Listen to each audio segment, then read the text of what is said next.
Windows 10 offers a quick way to fix the most common problems by using automated troubleshooters. What are the automated troubleshooters? The automated troubleshooters are applets that fix common problems by resetting components to their default state. For example, if you have a network issue and the computer is not connecting to the internet, the automated troubleshooter will reset the network interface among other troubleshooting tasks he performs. So use Windows automated troubleshooters as a first step to troubleshoot problems like internet connection problems, printer problems, sound problems, and so on.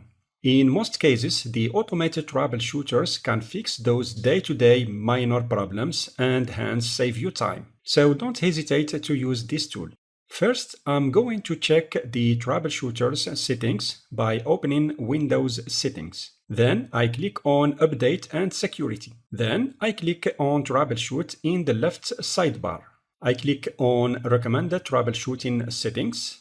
Under the Recommended Troubleshooting section, you can read the following. Microsoft automatically fixes certain critical issues on your device to keep it running smoothly. We may also recommend troubleshooting for other problems we think will improve your experience. Nice. In the drop-down list, you can select the behavior of the troubleshooter. The first option is Fix problems for me without asking. This will tell the troubleshooter to act on the issue that he identifies and fix it without bothering me with notifications. The second option, Tell me when problems get fixed. It does the same as the first one by automatically fixing the problem, but this time the troubleshooter will inform me about the problem he fixed. The third one, Ask me before fixing problems, will let you know about the problem found and you can review the changes the troubleshooter will make to fix the problem. The last option is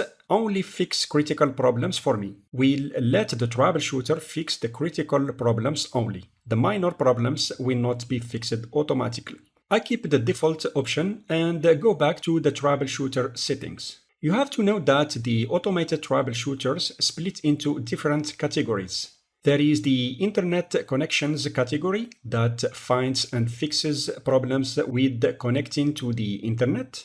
The Playing Audio category find and fix problems with playing sound. The Printer category find and fix problems with printing. And the Windows Update category to resolve problems that prevent you from updating Windows. Among those categories, you can run the troubleshooter for a specific problem that doesn't fit into those categories. You can fix Bluetooth problems, keyboard problems, network adapter, power problems, Windows Store apps, amongst others. In the next lesson, I'm going to show you how to use automated troubleshooters to fix issues like internet connectivity problems.